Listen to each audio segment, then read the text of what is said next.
Quero convidar você a abrir a Bíblia em Atos, 1 Timóteo, capítulo 2. Primeira carta de Timóteo, capítulo de número 2. Eu vou ler, os irmãos acompanham. Apenas os primeiros 7 versículos. Primeira carta de Paulo a Timóteo, capítulo 2, verso 1 a 7. Diz assim a palavra de Deus. Antes de tudo, pois, exorto que se use a prática de súplicas, orações, intercessões, ações de graças em favor de todos os homens, em favor dos reis e de todos os que se acham investidos de autoridade, para que vivamos vida tranquila e mansa, com toda piedade e respeito. Isto é bom e aceitável diante de Deus, nosso Salvador, o qual deseja que todos os homens sejam salvos e cheguem ao pleno conhecimento da verdade. Porquanto há um só Deus e um só mediador entre Deus e os homens, Cristo Jesus, homem, o qual a si mesmo se deu em resgate por todos, testemunho que se deve prestar em tempos oportunos. Para isto fui designado pregador e apóstolo, afirmo a verdade e não minto, mestre dos gentios na fé e na verdade. Deus, louvado e glorificado seja o teu nome pelo que participamos da ceia, algo tão especial, algo que o Senhor instituiu para adoração ao teu nome. Nós te agradecemos por esta palavra que lemos, louvamos o teu nome porque o Senhor inspirou o apóstolo Paulo a escrever a primeira carta chamada Timóteo. Ó Deus, que o teu Espírito Santo ilumine o nosso coração, que a nossa mente esteja atenta a tudo aquilo que o Senhor tem a nos ensinar, e que o nosso coração esteja aberto, humilde, quebrantado diante do Senhor, para juntos aprendermos melhor cultuar o nome do Senhor, em nome de Jesus. Amém. Amados, como eu disse, o nosso querido irmão, hoje pela manhã, deu um belo estudo a respeito do culto público, né? Amados, a palavra de Deus, ela é supracultural e atemporal. Ela permanece para sempre, né? Jesus Cristo fala um pouco a esse respeito, né? Que tudo passa, mas as palavras dele, de fato, não passarão. No capítulo 2, esse capítulo 2 que a gente acabou de ler apenas os primeiros versículos, Paulo orienta Timóteo a respeito do culto público. E ele faz recomendações sobre a oração e a postura correta de homens e mulheres na prática da igreja, ou nas práticas da igreja. Sobre o verso 8 até o 15, se Deus permitir, no próximo domingo nós vamos compartilhar esse respeito. Queridos, vamos pensar um pouquinho as recomendações para o culto público, segundo o que o apóstolo Paulo nos ensina aqui. A primeira recomendação que Paulo traz para nós está no primeiro versículo, quando ele diz assim: antes de tudo, pois exorto que se use a prática de súplicas, orações, intercessões, ações de graças em favor de todos os homens. Então, a primeira lição que eu quero compartilhar com você é a respeito da primazia da oração. Antes de tudo, pois, exorto que se use a prática de súplicas. Falar isso para a igreja é o óbvio, para que a igreja ore. Nunca se falou tanto em oração como tem se falado nesses últimos dias, queridos, dessa pandemia que a gente está vivendo, pelo menos com a Igreja Presbiteriana do Brasil, da qual nós pertencemos. Tem se falado muito. As lives que você vê pela internet, YouTube, Facebook, etc, Instagram, e assim vai, é algo muita coisa. Se você for participar de todas as lives da vida que se tem, você fica o tempo todo a respeito disso, vendo e assistindo. Agora, Paulo está dizendo para Timóteo a respeito da primazia da oração. Antes de tudo, pois, exorto que se use a prática de súplicas. Antes de tudo, a ideia aqui que o apóstolo Paulo está trazendo para nós é: buscai, pois, em primeiro lugar, primazia. Ele falou aqui no capítulo 1, já compartilhamos a respeito de que Paulo está preocupado com os falsos mestres, falsas doutrinas, que estavam sendo, alguns falsos mestres estavam querendo anunciar inverdades a respeito da lei de Deus, da lei de Cristo, do Evangelho, da palavra de Deus. Então Paulo chama Timóteo e diz: olha, toma cuidado com isso, seja sério, firme, para lutar contra isso. Agora, no capítulo 2, ele fala: antes de tudo, isso é, antes disso, você deve fazer o quê? Você deve buscar em primeiro lugar, isto é, acima de tudo, primeiro lugar, especialmente, queridos, a importância, Timóteo, você precisa usar a prática de súplicas. Amados, a oração, ela não é um apêndice, isto é, ela não é algo secundário, não é algo sem valor no culto, mas ela é parte vital do que nós estamos fazendo aqui. Quando nós oferecemos um culto a Deus, pregamos a palavra de Deus, meditamos na palavra de Deus, mas nós precisamos, antes disso, suplicar a Deus entendimento, inclusive, desta palavra. Quando um pastor ora antes de pregar, antes de ler as Escrituras, não é um chavão, queridos. Não é convencional, algo que se convencionou. Não é algo que para preencher a liturgia do culto. Tem nada a ver com isso. É muito mais do que isso. É o reconhecimento de que se Deus, que é o autor da palavra, o Espírito Santo que inspirou esta palavra, se Ele não abrir a nossa mente, não trabalhar no nosso coração, nós não vamos entender como Ele deseja que nós venhamos entender a sua palavra para a nossa vida. Então ele diz para Timóteo: antes de tudo, você precisa colocar a súplica, a prática da oração, porque ela é de suma importância. Amados, isso é tão claro que lá em Atos capítulo 6, versículo 4, os apóstolos entenderam isso. A importância da oração como primazia, quando eles decidiram e disseram para a igreja: quanto a nós, consagraremos a oração e ao ministério da palavra. Hoje, em muitas igrejas, queridos, se gasta muito tempo com avisos e com muita propaganda das nossas igrejas.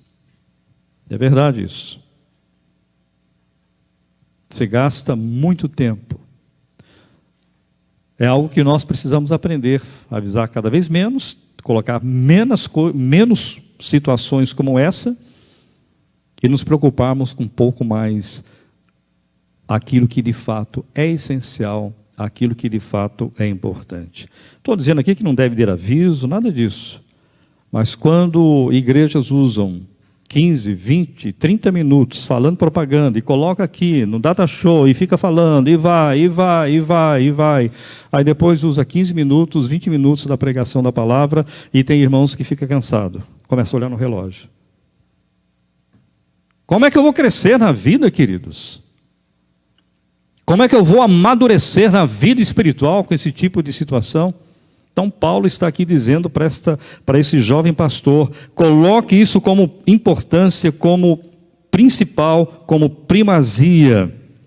Ore com fervor, ore com entusiasmo, ore confiando de que Deus está atento no que você está orando, queridos. As nossas orações, elas não podem ser mecânicas o tempo todo, queridos. Ou para que você entenda melhor, que ela não saia no automático, né, queridos? Não, amados. Nós estamos falando com o nosso Pai. É essa relação de filho para pai. O nosso Deus, que é considerado o nosso Pai.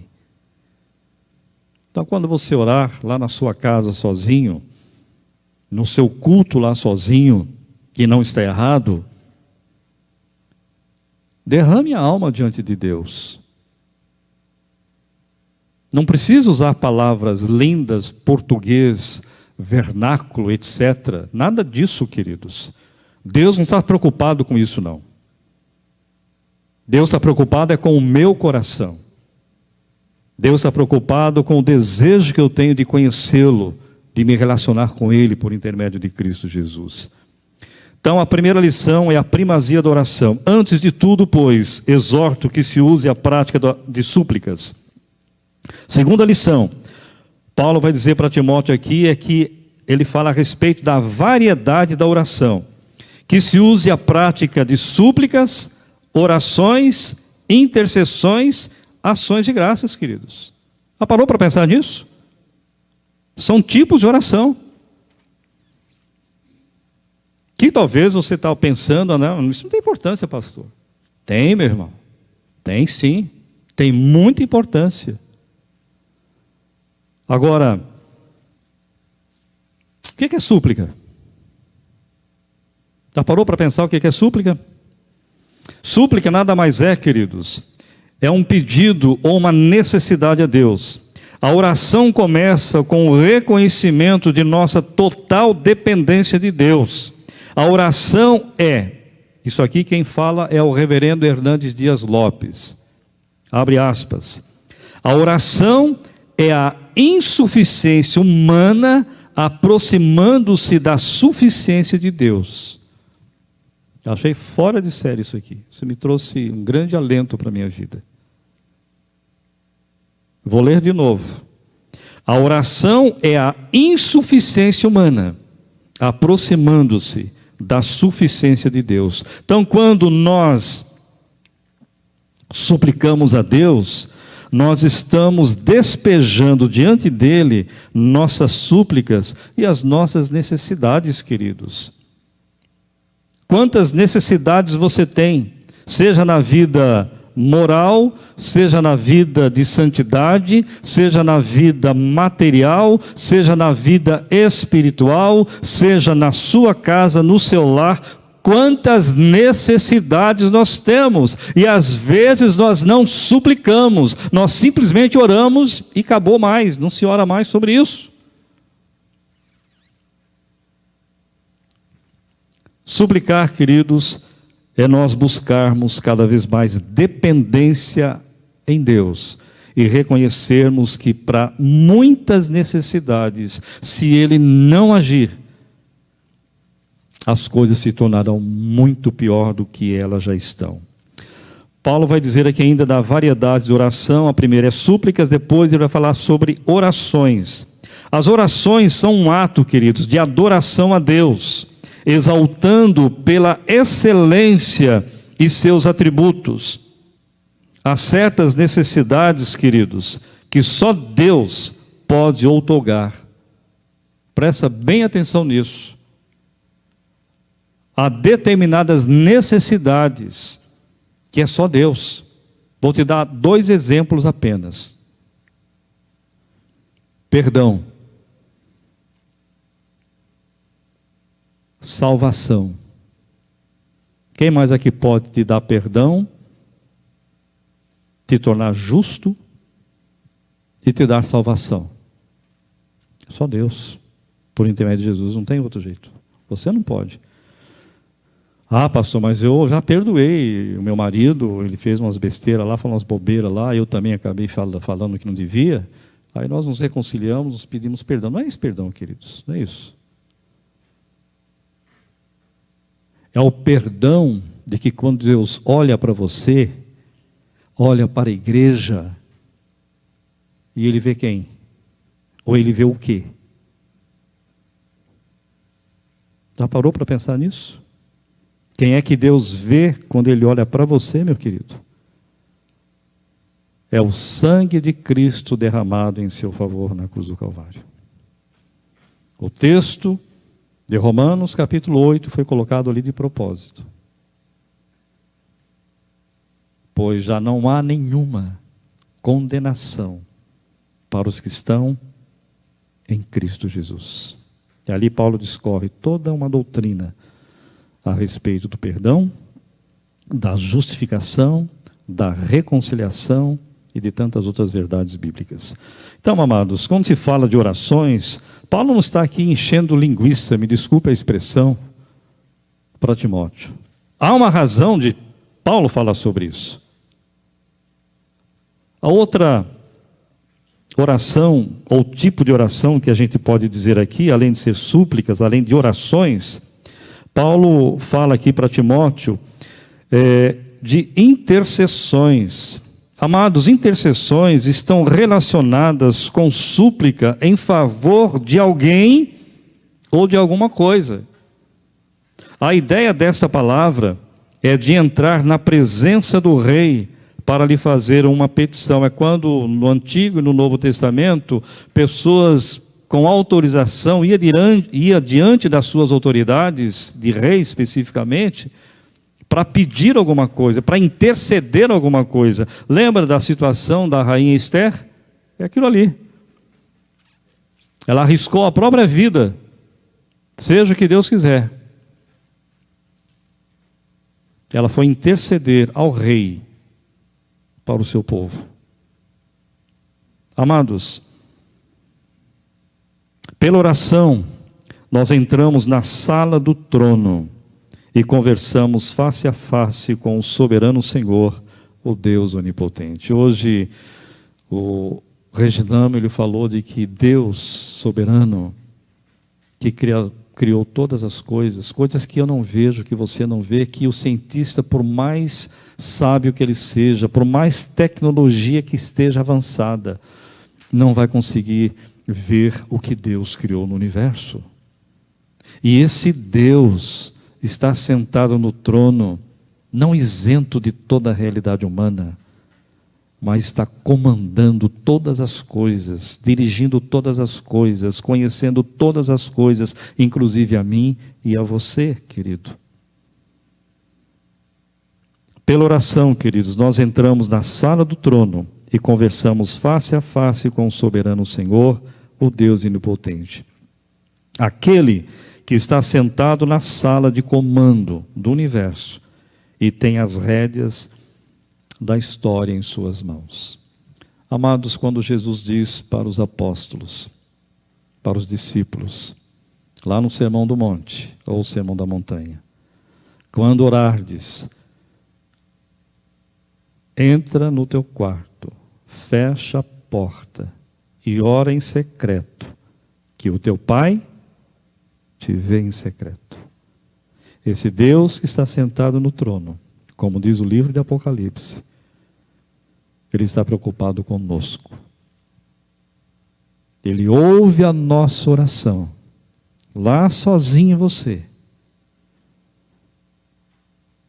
Aquele filme bonito que você deve ter assistido ou já ouviu falar. Passamos aqui um tempo com a igreja uma vez numa vigília. Quarto de Guerra. Lembra desse filme? É Quarto de Guerra o nome, né? Quem fez assim é porque assistiu. É isso mesmo. Belíssimo filme. Para incentivar eu e você a entrar no nosso quarto diante de tantas situações, tendo a certeza de que Deus está ouvindo e Ele vai atender segundo a vontade dEle. Amados, ações de graça referem-se à nossa gratidão a Deus pelo que Ele tem feito. A oração é sobretudo, queridos, para agradecer a Deus pelo que Ele tem feito, pelo que Ele já fez e pelo que Ele está fazendo na minha vida, na sua vida, na vida da igreja, na vida desse país e na vida deste mundo. A terceira lição é o alcance da oração, queridos. Interessante que Paulo fala sobre isso. Olha aí, né? Em favor de todos os homens, em favor dos reis e de todos os que se acham investidos de autoridade, para que vivamos vida tranquila e mansa, com toda piedade e respeito. Então, o alcance da oração em favor de todos os homens, em favor dos reis e de todos os que se acham investidos de autoridade. A oração tem um alcance, queridos, universal. Ela transpõe todas as barreiras geográficas, culturais e religiosas. Eu tenho, na medida do possível, e tenho participado praticamente quase todo dia, já tem um ano isso, apenas compartilhando, tá, queridos?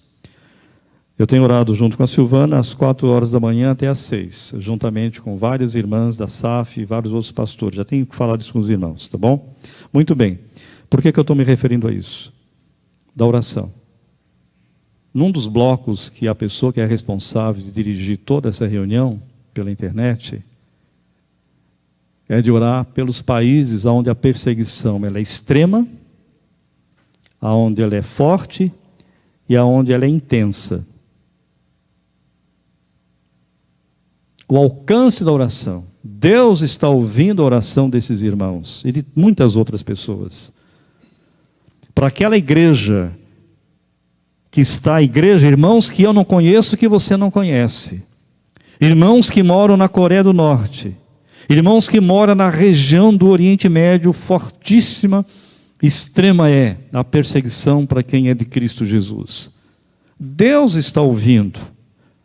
E Ele está abençoando, vidas estão sendo transformadas, que você não sabe, que eu não sei, mas que Ele está fazendo isso em respostas das orações da igreja.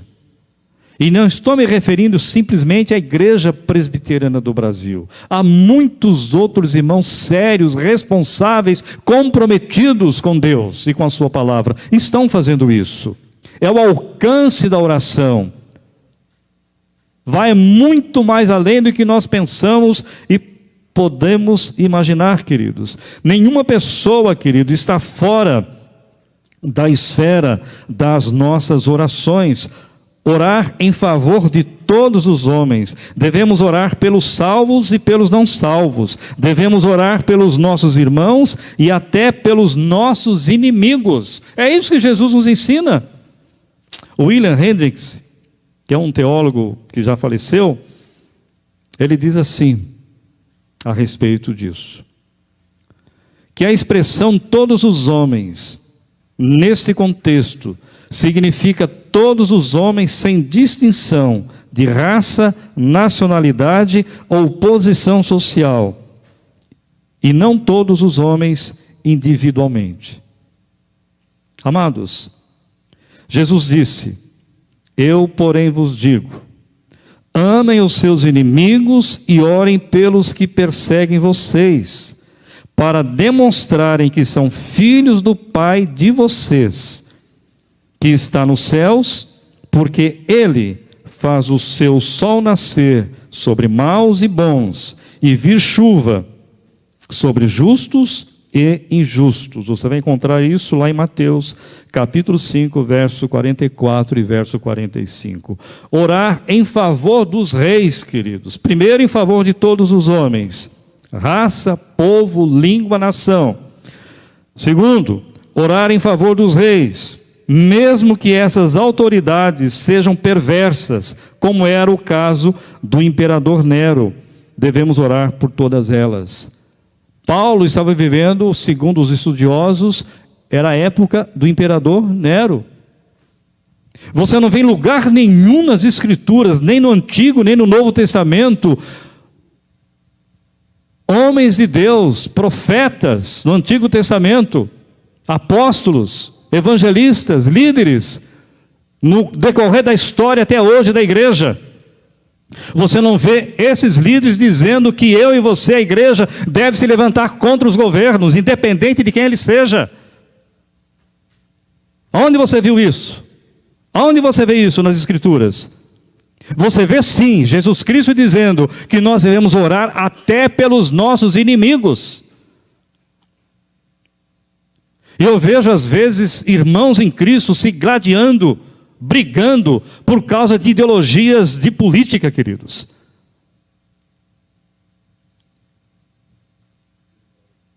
Isso mesmo, irmão.